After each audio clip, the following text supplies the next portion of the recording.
the final part today I wanted to do was just about um, stopping drinking alcohol versus breaking the habit. You know, we've spoken about this a little bit throughout this video. Um, there's a big difference, as I said in the beginning, between the actual stopping the drinking and getting that out of your life and breaking the habit. Um, stopping drinking alcohol happens overnight, but the habit itself takes a long time to break. It's a dynamic process, so it's not like you know you get a hold of the habit one day and you snap it and that's it, it's done. It just happens over a gradual period of time. It's something that can't be rushed. It's a lot of the stuff that you're talking about with habit change is you're dealing with things that are unconscious. So you've got to be realistic about how long it's going to take you, how long it's going to take you for the different aspects of your habit to be dealt with. You know, there are different aspects, by the way. You know, this is not one. We look at it as a huge, big one habit that is, but there's so many different. I look at it like I don't know if you've ever seen the Matrix movies, and there's these things called the I can't remember what they're called now, the Sentinels, and they've got all these tendrils for attacking the ships, I think it was. But anyway, that's what your habit is like. It's just got all these different, like an octopus, you know, and you've got to gradually just undo these suckers, you know, and change it from that perspective. But like I say, a lot of it is in the subconscious, and you have to bring a lot of that stuff up into the your conscious awareness before you can tackle it. You can't tackle anything that's down there. 95% of the stuff in your life is in your subconscious. So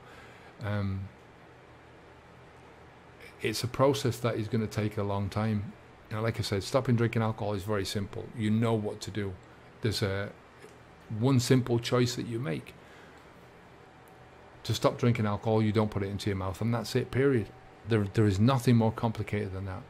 But the habits themselves are much more complex. Now, whether you're talking about a drinking habit, a smoking habit, think about all the thinking that goes into the habit, all the behaviors that go into it. And the more you drink, the more your thinking revolves around it, the more your behaviors get sucked into it. You know, all those tendrils.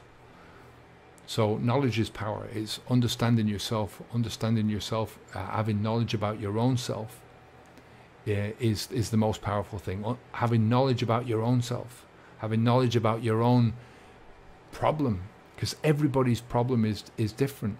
You know, a habit is such a generalized word that means fuck all when you look at it. You know, I mean, it's basically it's like a collective of behaviors and thoughts and ideas that you've got in your head. That is your habit. Nobody else's habit looks the same way as yours. So, you know, even though I can say, well, these are the areas that you've got to look in, this is the area that you've got to look in, these are the thoughts that you should be looking at. It's so complicated. And at the same time, like I said before, it's so messy, you know.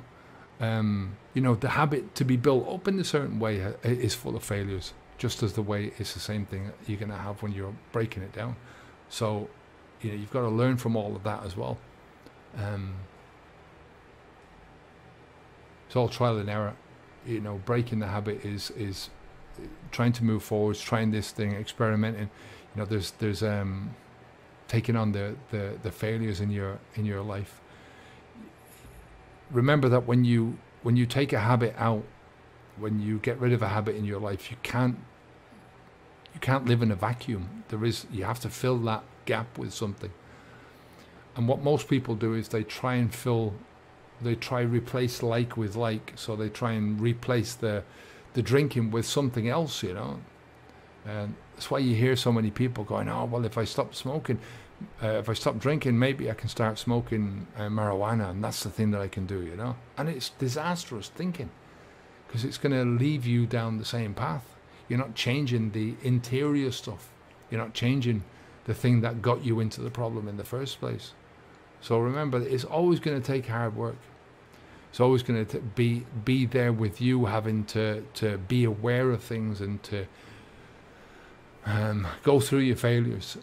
make your mistakes, learn from those mistakes, and then move on and keep doing that over and over again. I mean, my biggest thing is, as we say, get into the best possible version of yourself, living the best possible life that you can live.